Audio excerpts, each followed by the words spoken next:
Nous les retrouvons, nos chers invités, comme Valentin Mayaba, journaliste, directeur de publication de Le Symposium, et Gabin Adiao, juriste et analyste politique. On quitte donc Bamako pour Bangui en Centrafrique. Le président de ce pays s'est exprimé vendredi soir dans un message à la nation à la veille du 62e anniversaire de l'indépendance.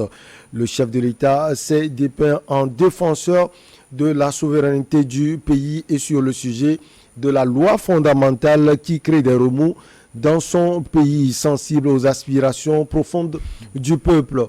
Le 13 août est l'occasion de rallumer la flamme de l'espérance.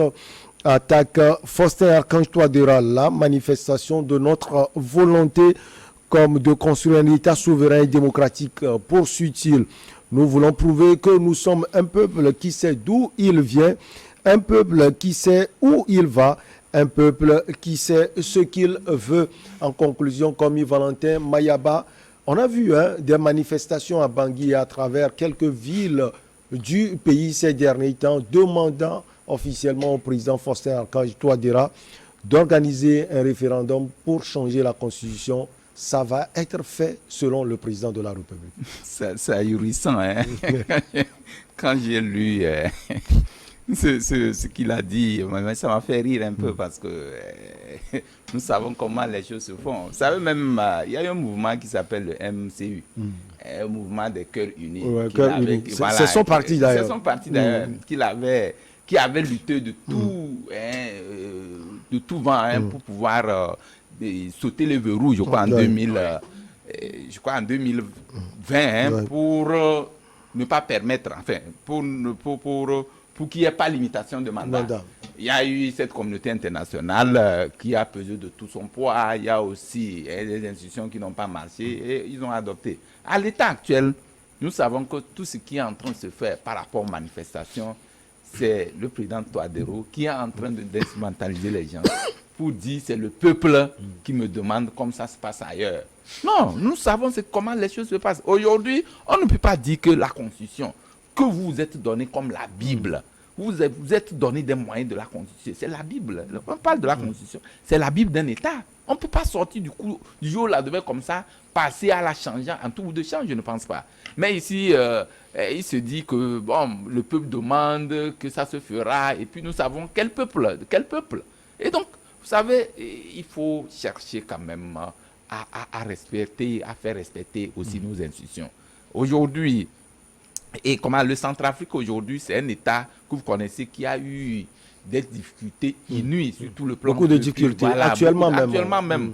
Si Touadéra va chercher encore faire de l'entorse à cette constitution en parlant du référendum, je crois que le pays là ne sortira pas. Parce que quand les gens entendent parler du troisième mandat déjà, c'est péjoratif, ça sent mal à l'oreille. Pour beaucoup, c'est comme c'est quelque chose de criminel. On ne peut pas, du moment où la conscience déjà est limitée, on ne peut pas, quels que soient les moyens, quelle que soit l'expression, quels que soient les artifices, quel que soit ce que fera le peuple, je ne pense pas qu'il serait judicieux d'aller changer la commission pour s'éterniser au pouvoir, pour encore avoir d'autres mandats. Il ne sert à rien. Il y a d'autres personnes, c'est un parti politique. Même si on dit qu'on ne change pas, c'est un pas Touadéra seul. Il y a au sein de lui, on peut changer un dauphin, comme on le dit souvent. On change quelqu'un, on prend quelqu'un, on met devant. Le peuple lui conduire sa politique. Et puis lui, il le fait. C'est là quoi qu'on dise, moi je salue aujourd'hui ce qui s'est passé, je crois. Même si les gens le saluent ou le prennent ça sous un autre angle, je parle de Annette de Congo. L'alternance qu'il y a eu là-bas, moi je les salue parce que même si Kabila a choisi son élément. Justement, même s'il a choisi son opposant, ça aurait été mieux qu'on aille en bain de sang. Mais c'est ce que nous demandons. Aujourd'hui, vous voyez, ils sont en train de pouvoir dire non, que quand le moment arrivera, on va aviser le peuple, je ne vous décevrai pas. Et tout ça là, nous savons, ces marchands-là, on en a habitué. Mais en Afrique encore, parler d'une modification, parler d'un référendum pour aller modifier la constitution, pour se représenter, je pense que c'est une aberration. Il faut vraiment que très tôt comme ça, la communauté internationale commence à réfléchir là. Enfin, surtout de la CEDEAO commence à réfléchir de cette façon-là pour ne pas permettre à ces pays de rentrer dans ce giron-là, parce que ça risque de créer des problèmes à la fin, après des élections. Puisque quand on modifie la Constitution, vous allez voir ce qui va se passer. Il y aurait des problèmes inouïs, des problèmes sans précédent, et le pays serait dans des situations incontrôlables. Alors moi, à mon avis, je pense pas. C'est une manœuvre, c'est une manœuvre qui ne dit pas son nom, qui est malsain et qui n'est même pas à entendre, parce que ça s'est passé ailleurs, nous avons vu les conséquences. Aujourd'hui, ce n'est pas là-bas, on va parler. Regardez, ce n'est pas la même chose qui s'est passée en Guinée quand l'autre, comment on l'appelle, Alpha Condé a parlé de le peuple me demande, ils sont allés au référendum, ils ont changé. On en est où? C'est un coup de dent qui est venu. L'intrusion de la puissance étrangère, des puissances étrangères. Et Batatran, nous sommes sur place. Mais il faut que les gens disent non à cette manœuvre-là, pour qu'on n'arrive même pas au lendemain sombre. En tout cas, le professeur de mathématiques dit qu'il ne fera rien sans la volonté du peuple détenteur de la souveraineté nationale. Cela veut dire, Gabin Adjao, que le président Faustin Archange Touadéra suppose que c'est le peuple qui sort chaque fois pour lui demander de modifier la Constitution. On a vu des manifestations. Je vous avais reçu sur ce plateau. D'ailleurs, on a vu que certains qui sortent pour manifester même ne savent pas véritablement pourquoi ils sont sortis. Oui, c'est de la pure manipulation et c'est déplorable. Hein. Le Centrafrique, depuis toujours, est assis sur une poudrière. Depuis celui qui s'est proclamé empereur, Jean Baudel Bokassa, en passant par Félix Patassé et autres.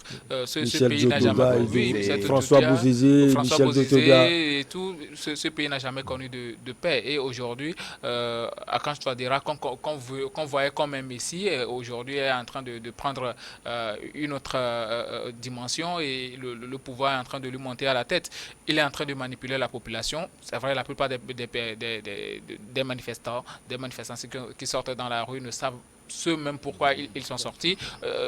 Pour eux, il faut rester. On a connu ce genre de situation dans nos pays. On a connu un certain Mobutu Sese Seko à Zabanga. On a fait la même chose ici au Togo. Ça nous a coûté... la constitution de 92 qui était bien, ça nous a coûté cela. Et aujourd'hui, lui, il est en train de faire ressurgir ces méthodes qui datent de l'époque de Australopithèque. Moi, je ne le comprends pas. Si tu veux te présenter, bon, mais tu es arrivé à terme. Quand même, tu as ton parti politique, Cœur Uni, tu peux choisir un membre dans cela. Et puis, si tu veux encore servir, hein, parce que les gens pensent que quand tu quittes le pouvoir, tu ne vas plus servir. Non. Tu peux toujours servir. Tu peux te mettre à côté et puis mettre ton aimant là-bas. Et puis tu vas jouer ton rôle de président d'honneur, même si tu n'es pas assez visible, si tu aimes véritablement ton pays. Mais là, il démontre véritablement qu'il n'aime pas son pays. C'est lui-même qu'il aime. Il est en train de défendre des intérêts inavoués. Et je pense que Martin Ziguélé et François Bozizé, autres ne vont pas le laisser faire. À un certain moment, ça va exploser. On connaît ce pays. Détenir les fusils, c'est très facile, ouais. Hein, et à un certain moment, et ça va lui exploser la figure s'il ne fait pas attention. Oui, allez-y. Moi, je le voyais quand il était venu, je pensais qu'il était là pour juste lutter contre le terrorisme qui est en train de gangréner le pays et tout. Et il suffit qu'il mette un peu... Oui, surtout la rébellion. Il suffit qu'il mette un peu de paix, qu'il se prend pour le Messie incarné. Il se croit tout permis. Ça, le chemin qu'il est en train de prendre, ça ne va pas lui servir. Et s'il ne fait pas très attention, un bon matin, on va se réveiller, on va dire qu'il a été destitué. Allez, il a d'ailleurs dit qu'il appartiendra au gouvernement d'en aviser et de donner suite à la demande de l'Assemblée nationale. Je veux dire, à votre demande. Il a parlé de quelqu'un tout à l'heure, il s'agit de Martin Ziguélé, que nous avons l'habitude de recevoir en direct depuis Bangui, depuis Paris, quelquefois. Il a dit, le président du mouvement de libération du peuple centrafricain, il dénonce une escroquerie politique de la part du président Faustin Archange Touadéra pour s'octroyer un troisième mandat. La réaction de l'opposition dans son ensemble, on va d'ailleurs attendre cela. Comme Valentin Mayaba, il y a l'opposition armée, François Bouzizé, lui il est devant la rébellion, cette rébellion qui gêne le pouvoir de Bangui depuis quelque temps, et puis l'opposition non armée incarnée par un certain Martin Ziguéré. Oui, c'est ça. Vous savez, l'opposition, la réaction de l'opposition ne va pas se faire attendre. Vous allez voir que les jours à venir, c'est qu'il a commencé à jeter des dés. L'opposition est en train de réfléchir à une stratégie pour contrecarrer cette manœuvre, ce plan machiavélique qu'il est en train de mettre à vue. Et je pense qu'au-delà même de l'opposition, il va falloir que la communauté internationale aussi commence à réfléchir à un paradigme pour ne pas lui permettre d'arriver à ses soirs. Est-ce qu'elle a sa voix aujourd'hui? Parce qu'on sait que l'ONU avait dénoncé des choses, la France, l'Allemagne, les États-Unis et autres. Finalement, le Centrafrique est plus tourné vers la Russie. C'est ça ma prochaine question. J'en venais. Est-ce que c'est l'angle russe qui le pousse dans cela? Je suis en train de le voir aussi dans ce sens parce que, entre-temps, quand il avait des difficultés, je crois que c'est Moscou qui avait demandé, il avait demandé à Moscou de voler à son secours. Surtout sur le plan sécuritaire. Voilà, sur le plan sécuritaire. C'est là même, il a eu quand même, il a été à la sauvette. Aujourd'hui, je crois que cette façon, ce même n'était grâce à la force russe à l'époque qui sont survolés, on allait l'enlever, on allait finir avec lui. Mais aujourd'hui, je pense que s'il se trompe par rapport à la position de la Russie, qui, ma foi, a porté quand même la portée haut par rapport à certaines positions, je pense que le peuple centrafricain même n'est pas un peuple qui est facile à manipuler comme ça. C'est vrai qu'il y a beaucoup qui estiment aujourd'hui que avec Touadéra, tout est possible. Vous savez, il joue sur les moyens de l'État. Il va même haranguer la foule. Il va chercher à mettre tous les plans machiavéliques pour pouvoir quand même arriver à ses objectifs, à ses attentes. Mais quand l'opposition, comme vous l'avez dit, se met ensemble pour dire non à cette révision constitutionnelle, à cette éventuelle révision constitutionnelle, parce que pour le moment, il dit il ne va pas décevoir le peuple. Ça veut dire qu'il a déjà en vue ce plan de révision constitutionnelle, enfin de référendum, ce plan de référendum. On ne va pas quand même donner le temps, l'opposition ne va pas quand même lui prêter le flanc pour qu'il arrive à cette bassesse-là. Mais ce que nous disons, quand vous avez parlé de la communauté internationale, quoi qu'on dise, et il y a eu, de par le passé, comment l'appelle-t-on, la CEDEAO, je parle de la CEDEAO, la communauté internationale qui a quand même usé son poids pour lui faire savoir un certain nombre de choses, mais il n'y a pas eu d'écho, il n'y a pas eu de résultats favorables. Et c'est la Russie aujourd'hui qui trouve comme arme nécessaire pour pouvoir surfer sur ça et dérouler de façon beaucoup libre et librement son programme. Mais je pense, à mon avis, que ça ne va pas réussir parce que cette Russie aussi, quoi qu'on dise, elle a double facette. Je suis en train de voir la Russie, c'est vrai, mais derrière la Russie aussi, pour le moment, quand on parle de la communauté internationale et que nous voyons, comment l'appelle-t-on, le Centrafrique derrière la Russie, derrière la France qui était là et tout ce que vous connaissez. Les chefs, vous savez que quand la Russie était là-bas, les gens disaient c'est vrai qu'ils ont fait un travail. Un travail sur le plan sécuritaire. Oui, sur le plan sécuritaire, ils ont fait un travail. Mais aussi... Mais sur le plan économique, c'est le chaos total. C'est le chaos total, c'est de ça que nous parlons. Parce que quand ça arrive à un moment où le peuple ne se retrouve pas dans son amour propre, quel que soit ce que les gens diront, malheureusement, on va assister au bain de sang. Ça, c'est clair, il n'y aura rien. Mais c'est ce que les gens ne vont pas vouloir. Et donc, moi, je dis aujourd'hui que sur le plan sécuritaire, oui, mais sur le plan économique, qu'est-ce que le Centrafrique gagne en le faisant?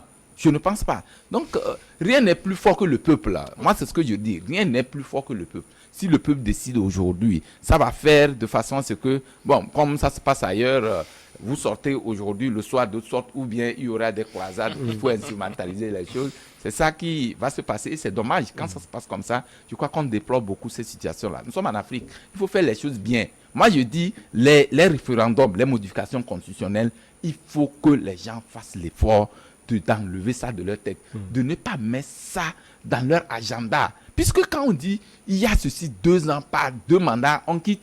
Il faut que les gens s'en en idée. Quand je viens, j'ai un programme, enfin, mon plan d'action, c'est sur ces 2 mandats. 10 ans, si c'est 10 ans. Et vous faites ça après vous laissez les autres venir continuer. Je crois que ça fait cette alternance-là. Ça peut faire quand même que nos États seront stables. Mais chaque fois, c'est les armes. Actuellement, au Kenya, il y a problème parce que les élections présidentielles, on attend toujours les résultats. C'est un peu compliqué. Donc, moi, je me dis que les élections ne doivent pas être source de problèmes dans nos États. Pourquoi ça? Le problème de l'élection dans nos États africains, c'est un problème fondamental que nos chefs d'État doivent comprendre. On les instrumente. Venez, le pouvoir, c'est vrai, c'est doux, ça saoule, mais pensez au peuple. Parce que quand vous venez, ce n'est pas pour vous, c'est pour le peuple. C'est ce que les gens, en prétendant seulement, c'est ce que les chefs d'État disent. Mais contrairement, quand ils arrivent au pouvoir, on les voit changer de visage, de façon de faire, en disant c'est le peuple qui nous demande d'aller. Et c'est ce que Martin Ziguélé dit en certains... Moi, à mon avis, je demande que le Touadéra doit faire l'effort de dire non à ce peuple-là qui lui demande. Parce que quand tu aimes le peuple, dis-lui la vérité. Ouais. Ce n'est pas le peuple qui vous demande que vous n'allez pas lui dire la vérité. Pourquoi il accepte les bassesses du peuple? Si le peuple ne comprend que nous sommes dit ces 2 mandats... Ce n'est pas le peuple, c'est une partie. C'est une façon de dire. C'est une façon de dire. Ah ouais, puisque lui aussi parle du peuple. S'il estime que le peuple, il a intérêt à dire au peuple non. Vous comprenez, c'est écrit blanc sur noir que c'est 2 mandats. Si le peuple est ignorant par rapport à cette particule, à cette partie de la Constitution, faites-leur comprendre que non, que on s'est mis d'accord, on a juré que c'est 2 mandats. Laissez-moi aller, quelqu'un viendra faire comme moi. Et avec votre accompagnement d'ailleurs, s'il estime, je dis bien s'il estime. Maintenant, il ne va pas commencer à dire je ne vais pas vous décevoir comme ça se passe ailleurs. Je ne pense pas que c'est une bonne arme qu'il utilise pour sauver ce peuple-là. Pour Martin Ziguélé, tout cela est organisé. Il y a des manifestations qui ont été organisées le week-end dernier par les préfets et les sous-préfets dans les localités à l'intérieur du pays avec les députés de la majorité qui ont été dépêchés sur le terrain. C'était une mise en scène pour accréditer l'idée selon laquelle la modification de la Constitution ou une révision de la Constitution viendrait d'une demande populaire. C'est vraiment une escroquerie politique. Le président Touadéra, ni en 2015 lors de la campagne électorale, ni en 2020 lors de la dernière campagne, n'a évoqué un quelconque problème qu'il a dans l'exercice de ses fonctions de président de la République ou dans le fonctionnement des institutions issues de cette constitution. Je sais que Gabin veut ajouter quelque chose. On va marquer la petite pause puisqu'elle s'impose. On revient pour la suite.